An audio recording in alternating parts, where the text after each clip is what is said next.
specifically what this underarm's doing, okay? So it's really important that this arm doesn't stay in this position, alright? Part of the reason why that's the problem is Jay can wrap around the arm, he can turn, and now he can start attacking with a straight arm, okay? I think sometimes it's called a NOGI lock, but this is where he's going to drive his hip and everything and go for like a quick arm break, okay? That all happens because it's like we're dancing, okay? So we're never dancing, alright? Our hand always goes up towards the scapula, that's the bony bit here, so you've got a big bit of bone, you always want to feel that connection here. When he tries to do the same sort of thing now, he can create a little bit of a tweak, it's a little more on the shoulder, but it's much easier to break posture and do stuff with this arm in that position, okay? So anytime you put an arm around, there is a risk, but here's a little bit harder, because I can even lift my shoulder up and start looking at that flare position, alright? So there's ways of kind of protecting the arm. What we're going to do is we're going to come up for 3, okay, so we're going to go 1, okay, so we're going to get the hand up, 2, 3, and on the 3rd one, when this hand is nice and high, okay, I'm going to step the same foot backwards, okay, so my left foot is nice and high, so I'm going to step my left foot backwards. As I do that, I'm going to stick my hand against the back, and I'm going to pull his head down, so I'm going to step, pull to rest his posture, okay. So here, stop, my right foot's going to go back to my right hand nice and high. So I take a little bit of a step out, my right foot goes back, and my right hand drops towards the floor.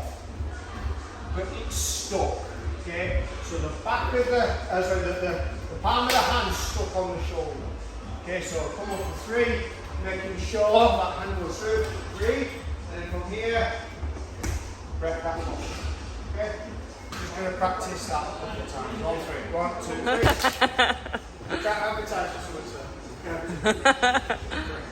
Okay, so here, so same sort of thing. We're going to start looking at adding on to this now. But just remember this hand, the higher it is, the better leverage you've got. Okay, so if you think about a lever, you know, the further you are away from the pivot point, the better. So if I'm up here, when I take a little step, as soon as I start pulling down, he's going to go much lower. Yeah? I'm pulling down into this kind of position. If my hand goes a little bit lower, I can still get this posture, but it's not as strong and as good. Like, this can be a good option for some other things, like if you want to kind of step on the inside and trip and do things like that. But for me, I don't really like having my hands in that position because this is where he can wrap over and cause a lot of problems. The higher my hand, yeah, the more protection and easier it is for me to defend. Okay, so again, if he starts trying to turn, again, I just shoot my hand up, okay, and I get my elbow nice and high. And this stops that kind of cheeky little John Jones kind of tweak of the shoulder or that NOGI break of the arm. Okay, so it just helps kind of defend it if I feel him kind of turn up. So here, same thing. Okay, I'm going to step, pull. I want to make his posture really good. Okay, so I want his head nice and low. This hand's going to wrap over. Sometimes I have to do it in 2 phases. So I'm going to go 1 to get that good wrap. So you see I'm kind of turning a little bit. And then 2, this hand's going to go over the top. And I'm going to scroll my hips back. Okay. When I get to here, I'm not doing a DDT like in WWE. I'm just going to walk backwards. Yeah, until it drops.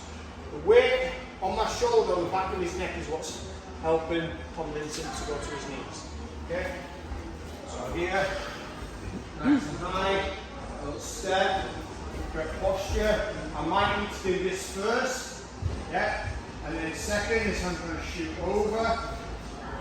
See, I'm controlling here. This hand I like to hook the chin. This is what we call a cow catcher. Okay? And then I'm just going to walk backwards until he's on his knees. Okay? My catch coach would absolutely scream at me now because my knees are touching the floor. Just for now, while we get used to it, if your knees touch the floor, that's fine. Okay? But eventually, I don't want your knees on the floor because that's going to stop you and slow you down a little bit. But for now, if you need to, it's fine. But it's not the DDT. So it's not this.